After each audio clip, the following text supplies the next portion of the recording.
How great of a story is this to have a U Sports, a Canadian-born, bred, developed quarterback kind of make some noise down south?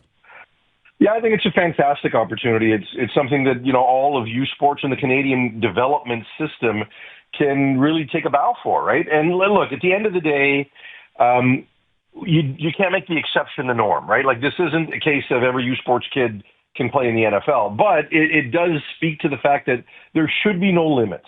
And if you are good enough and you meet the physical profile and you have all the measurables, no one should be able to say you can't.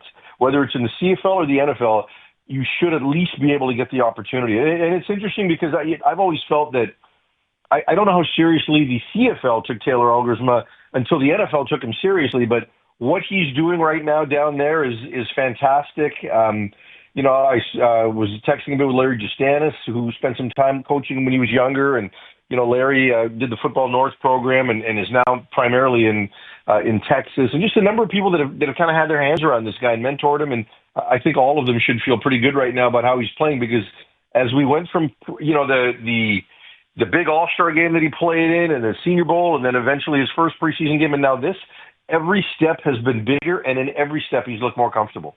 Farhan, I mean, you look at his chances of remaining on that roster or maybe the practice squad. I mean, we all understand there's very little patience in the NFL for anybody that isn't right aboard at the right spot of the learning curve.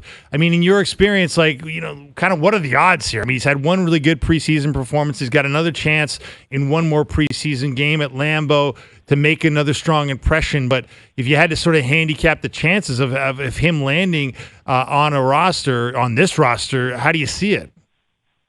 Well, look, it's going to come down to the Packers' desire to carry four quarterbacks, right? And Sean Clifford's got some pedigree because he comes out of Penn State. He's been there for a year.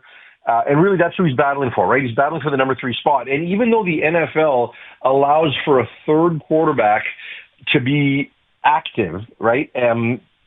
Not all of them want to do that, right? Because you've got to make them an inactive, which means you're elevating them above the practice roster, right? So you go from practice roster to inactive, and they can dress a quarterback who's on the inactive list. And most teams just don't carry 4, right? You either have...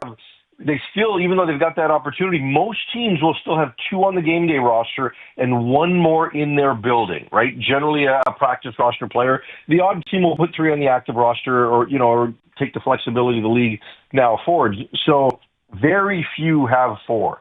And so can Taylor Elgersma get past just a guy that's got a better resume? Because it's pretty clear that Malik Willis is going to be the number 2 behind Jordan Love. So they're battling for 3. So, we'll see what it looks like. I haven't followed Clifford his preseason as closely.